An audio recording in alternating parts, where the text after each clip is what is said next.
Hepinize merhabalar, ben Joker. Bugünkü videoda Valorant Mobile'ın neden 5 yılda çıkmadığı ve ne zaman çıkabileceği hakkındaki teorilerimi anlatacağım. Hazırsanız direktmen videoya geçelim.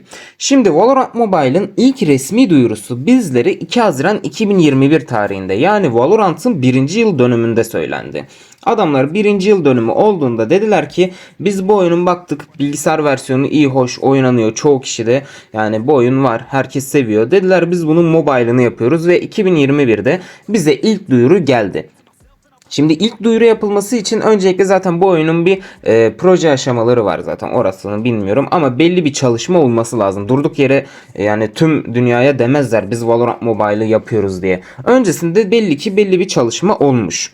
Bu çalışma ne kadar süre olmuş derseniz yani çıktıktan bir sene sonra duyurduklarına göre, ki o zamanlar Valorant'ın ciddi problemleri vardı zaten biliyorsunuz güncelleme olarak. Yani oyunu o zaman bir 5-6 aydır falan 2021'in başından 2021 Haziran'a kadar o aralıkta geliştirdiklerini az çok düşünüyorum.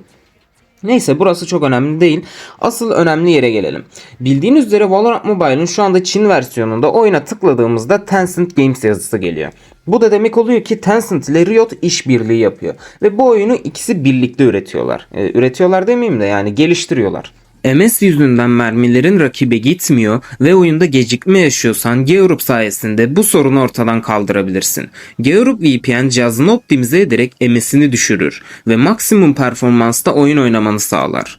G-Europe daha stabil ve daha akıcı bir oyun deneyimi sunar. Kasma ve donma sorunlarını, FPS düşüşlerini, yüksek MS sorunu gibi problemleri ortadan kaldırır. Özellikle Valorant Mobile'da gecikmeyi azaltıp oyunun daha hızlı tepki vermesine yardımcı olur ve önümüze iyi bir performans sunar. Hepimiz oyunda ani ping yükselmeleri ve gecikmeleri yaşıyoruz. Özellikle çatışmalarda rakipler MS yüzünden sizden çok daha avantajlı oluyor.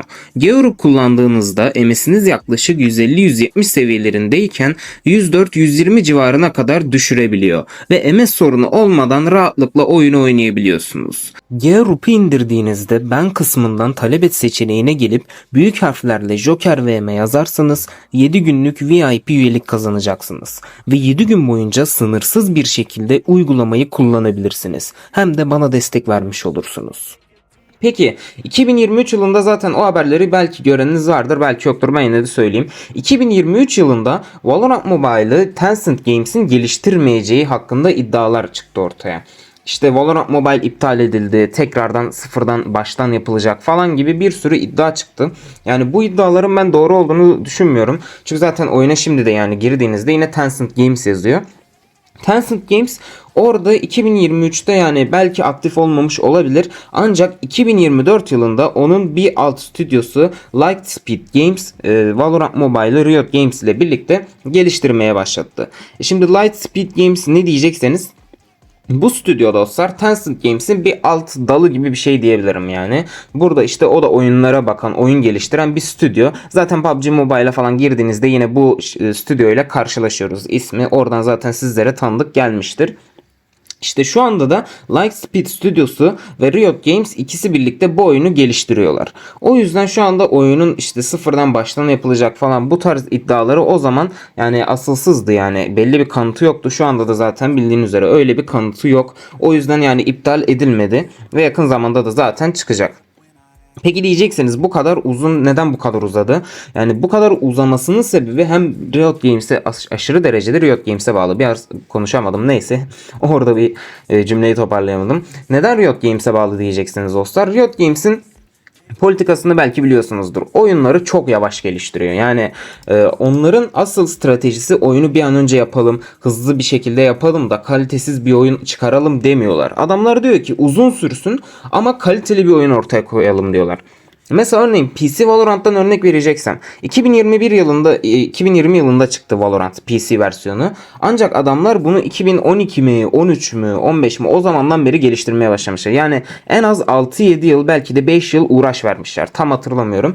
Yani Riot Games'in politikası bu. Kaliteli bir oyun yapmak istiyorlar. O yüzden de yavaş üretiyorlar. Kaliteli bir oyun yapmak için de dediğim gibi yani hem bayağı bir zaman gerekiyor hem de bayağı bir masraf gerekiyor. Masrafı zaten karşılıyorlar da zamanları işte o bu 2026'ya kadar 27'ye kadar işte uzamasına sebep oldu.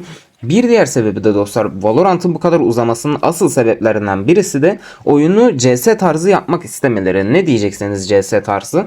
Mesela PC versiyonunun aynısı gibi yapmaya çalışıyorlar. Örneğin mesela ajan yetenekleri olsun, işte Neon'un momları olsun, Jet'in dash'i olsun. Yani o hissiyatı PC versiyonundaki hissiyatı vermek istiyorlar.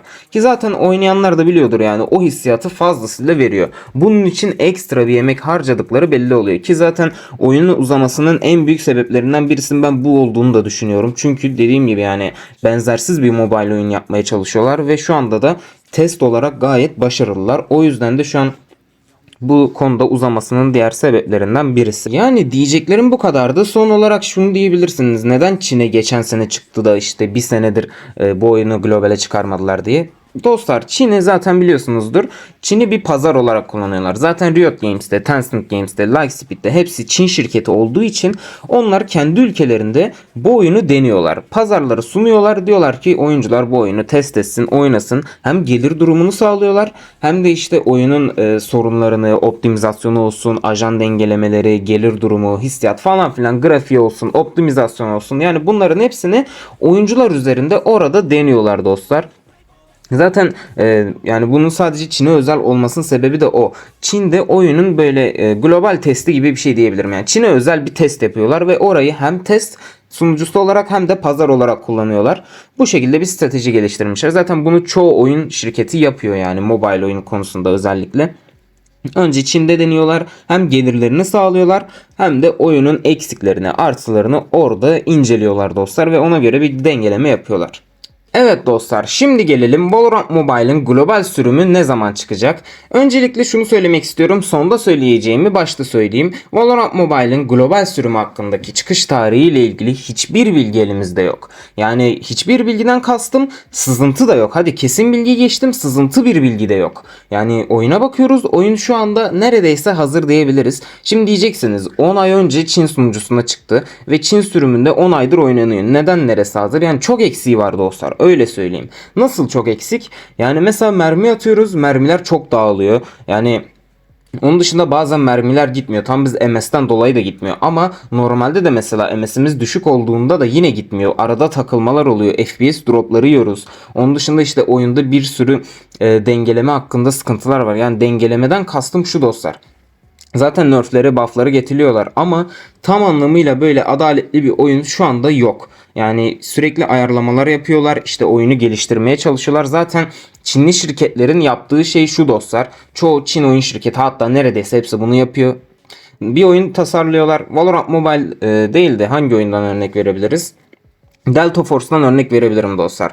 Delta Force'u mesela adamlar ilk önce Çin sunucusuna çıkardılar. Çin sürümünü yayınladılar.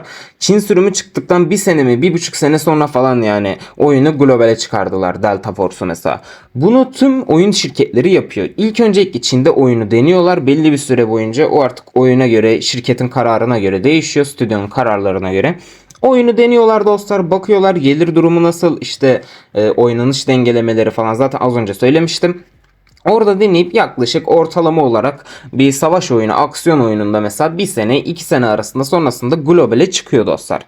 Şimdi diyeceksiniz Valorant Mobile'da bu konu nasıl işleyecek? Dediğim gibi dostlar, Valorant Mobile'ın çok eksiği var. Yani işte dengelemeleri falan, onları ayarladıktan sonra bir de dengelemeleri geçtim, güncelleme olarak da mesela oyundaki çoğu harita daha gelmedi oyuna, PC versiyonunu kastedersek. Atıyorum mesela şu anda yeni gelecek güncellemede Bandit eklenecek, Veil eklenecek ve Abyss haritası eklenecek. Onun dışında mesela aklıma gelen Korot haritası yok. Onun dışında mesela ajan olarak Harbor yok. Onun dışında bir sürü daha mix olsun, yani PC versiyonundaki bazı ajanlar daha oyuna eklenmedi. Mobile'a eklenmedi. Onlar da eklendikten sonra, yani benim tahminimce dostlar, bütün PC versiyonundaki bütün özellikleri ekledikten sonra globale sürmeyi düşünüyorlar. Yani ben öyle tahmin ediyorum. Atıyorum mesela oyundaki bütün ajanları eklerler. Bütün haritaları eklerler. Öyle çıkarırlar. Mesela bütün desenleri eklerler mi bilmiyorum ama ajan ve oynanış açısından, yani ajan ve haritaların hepsini eklemeden oyunu çıkaracaklarını ben düşünmüyorum. Çünkü Riot Games az önce de zaten bahsettiğim gibi kaliteli bir oyun yapmak istiyor ve büyük bir yankı uyandırmak istiyor global, yani dünyada büyük bir yankı uyandırmasını istiyor Valorant Mobile'ın. Zaten Valorant Mobile'ın da böyle potansiyeli olduğu için bütün her şeyine kaliteli, en kalitelisini yapmaya çalışıyorlar. O yüzden de bayağı bir uzadı oyunun gelişi. Yani dediğim bu kadardı dostlar. Şu anlık kesin bir bilgi yok. Yani Masters 2026'da tanıtımını yapacaklar falan diye haberler dolaşıyordu, işte yeni duyuru o zaman gelecek falan diye. Bu da tabii yüksek bir ihtimal ama yine de kesin bir bilgi yok. Şu an zaten bildiğim kadarıyla Masters 2026 Londra başladı galiba, öyle biliyorum. Yani bittiği zaman ya da sonlarına doğru belki finalinde açıklayabilirler, bilmiyorum. Umarım da en yakın sürede bize bir duyuru gelir ve en yakın sürede çıkar diyorum dostlar. Yani bu videoluk diyeceklerim bu kadardı. Sonraki videolarda görüşmek dileğiyle. Kanala abone olup like atmayı unutmayın. Hoşça kalın.